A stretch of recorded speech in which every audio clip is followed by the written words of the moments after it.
शिव शंकर हर हर महादेव। स्वागत करती हूँ आप सभी का। आज हम सावन मास माहात्म्य के अंतर्गत 12वें अध्याय का श्रवण करेंगे। पिछले अध्याय में हमने औदुंबर और रोटक व्रत का महत्व जाना था। आज के इस अध्याय में स्वर्ण गौरी व्रत के बारे में जानेंगे। ईश्वर ने सनत कुमार से कहा, हे विधान त्रज, अब श्रावण महीने के शुक्ल पक्ष की तृतीया तिथि की शुभ स्वर्ण गौरी व्रत को कहूँगा। उस दिन सुबह स्नान नित्य कर्म कर संकल्प लें। 16 उपचारों से पार्वती शंकर का अर्चन करें। प्रार्थना करें कि हे देव देव, हे जगतपते, हे सुरसतम, मेरे द्वारा की हुई पूजा को आप स्वीकार करें। महादेवी भवानी के व्रत पूर्ति के 16 बायने दंपतियों को दें। मैं भवानी के प्रीत्यर्थ तथा व्रत की पूर्ति के निमित्त उत्तम ब्राह्मण को बायना देता हूँ। चावल के पिसान से निर्मित 16 पकवान बाँस की 16 टोकरी में रखकर वस्त्रों से युक्त कर सपत्नीक 16 ब्राह्मणों को बुलाकर कहे, मैं व्रत की संपूर्णता फल प्राप्त्यर्थ के लिए देता हूँ। अलंकार आदि से संपन्न पतिव्रत धर्मयुक्त शोभत सुवासिनी इसे स्वीकार करे। इस प्रकार 16 साल, 8 साल, 4 साल या 1 साल व्रत कर उसी समय उद्यापन करे। यह अर्चन की समाप्ति पर कथा श्रवण कर व्यास का अर्चन करे। सनत कुमार ने शिव से कहा, हे प्रभु, किसने इस व्रत को किया, इसका क्या महात्म्य है और इसका उद्यापन कैसे होगा, यह सब आप मुझे बताएं। ईश्वर ने कहा, हे सनत कुमार, पूर्व समय में सरस्वती नदी के किनारे सुविला नामक प्रसिद्ध महानगरी थी। उसमें कुबेर के तुल्य चंद्रप्रभ नाम वाला राजा था। उसके रूप तथा लावण्य से युक्त सौंदर्य, मुस्कान युक्त मनोहर कमल सदृश नेत्र वाली महादेवी और दूसरी विशाला नाम वाली 2 रानियां थीं। उनमें से राजा चंद्रप्रभ को ज्येष्ठ महादेवी रानी अधिक प्रिया थी। एक दिन राजा शिकार की कामना से वन में गया। वहाँ पर सिंह, शार्दुल, वाराहा, अरना, भैंसा, हाथी का शिकार कर प्यास से दुखी हो राजा ने उस बड़े वन में घूमने लगा। राजा ने अप्सराओं के तालाब को देखकर उसके किनारे पर जाकर उस तालाब को देखकर उसके उत्तम जल को पान किया अर्थात पिया। वहाँ उसने अप्सराओं को भक्ति युक्त गौरी का पूजन करते देखा।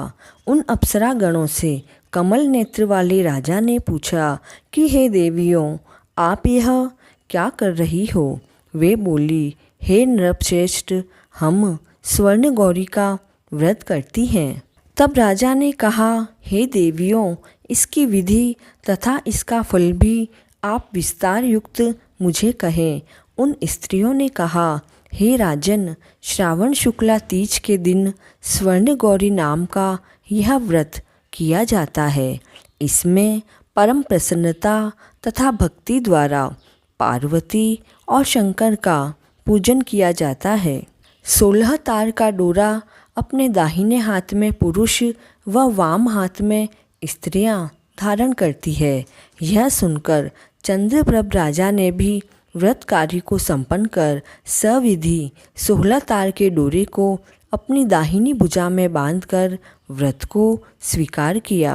राजा ने कहा, हे देवी शेष, मैं इस डोरे को व्रत के लिए बांधता हूँ, मेरे पर आप कृपा करें। इस तरह देवी का व्रत कर राजा अपने घर आ गया। भुजा में डोरे को देखकर बड़ी रानी ने अति क्रोधित होकर पूछा और उस डोरे को भुजा से तोड़कर बाहर पेड़ पर फेंक दिया। राजा ने रानी से कहा, हे प्रिय, ऐसा न करो। यो मना करने पर भी रानी नहीं मानी। जहाँ पर वह डोरा गिरा वहाँ का सूखा पेड़ उस डोरे के स्पर्श से हरे पत्तों से संपन्न हो गया।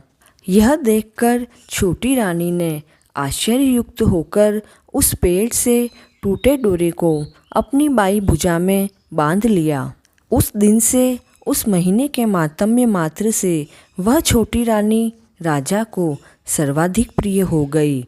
ज्येष्ठ रानी व्रत का अपमान करने मात्र से राजा द्वारा परित्यक्ता तथा दुखी हो वन में चली गई।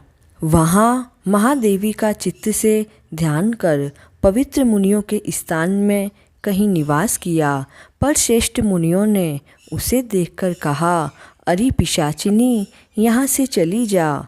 वह तिरस्कृत तथा दुखी रानी घोर जंगल में घूमती हुई एक जगह बैठ गई।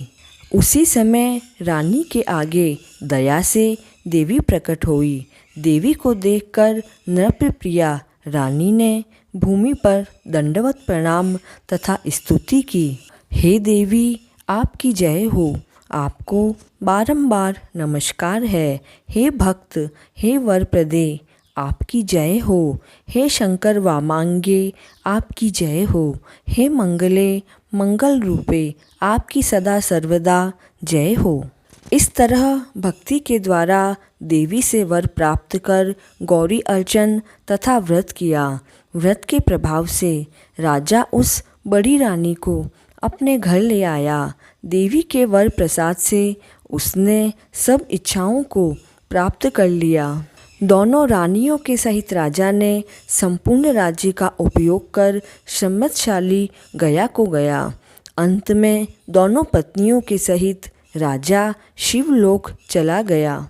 इस प्रकार श्री स्कंद पुराण के अंतर्गत ईश्वर सनत कुमार संवाद में श्रावण मास महात्म्य का 12वां अध्याय संपूर्ण हुआ। जय शिव शंकर।